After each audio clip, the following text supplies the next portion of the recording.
My biggest innovation failure was thinking too much in theory and in business plans, because that's what you learn in business school, right? You learn how to build a very slick business case, and it feels good because you have a sense of control. But the market doesn't care about your plans.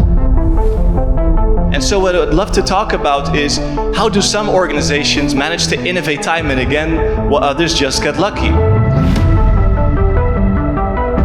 And as many organizations are trying to find their way through disruption, change, even the new AI paradigm, innovation is the solution.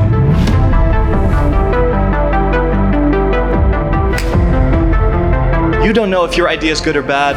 Your family doesn't know, your partner doesn't know, your colleagues don't know. You have to test your idea and collide it with reality, because that is the only way to learn.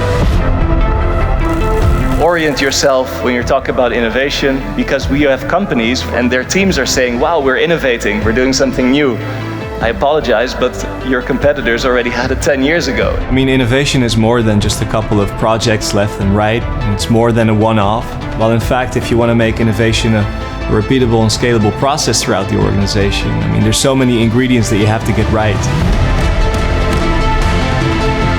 Your question suggests that there's a temporal element to this, right? So, okay, when should we start developing innovation capabilities actively? Obviously, we want to be innovative 24/7, right? But to be frank, they don't really know about these methods. That's how organizations become an ambidextrous organization, meaning that they're able to learn to use their left and the right hand at the same time. So exploiting the current business while exploring new growth avenues. So in order for organizations to make their very own innovation engine, I created a framework called the Innovation Scorecard, which looks at 4 key areas to make innovation a repeatable and scalable effort throughout your organization. Should you have an empty canvas to innovate? Is that the optimal condition or not? So we have a term called the adjacent possible. What is the next best thing we can leverage to innovate? Netflix started with DVDs in the mail. Then we had the emergence of the widespread use of broadband across the States. And so that created an environment to find the next adjacent possible, which is streaming. Make sure that you are aware of the adjacent possibles and try to combine them in unique ways to deliver value for customers.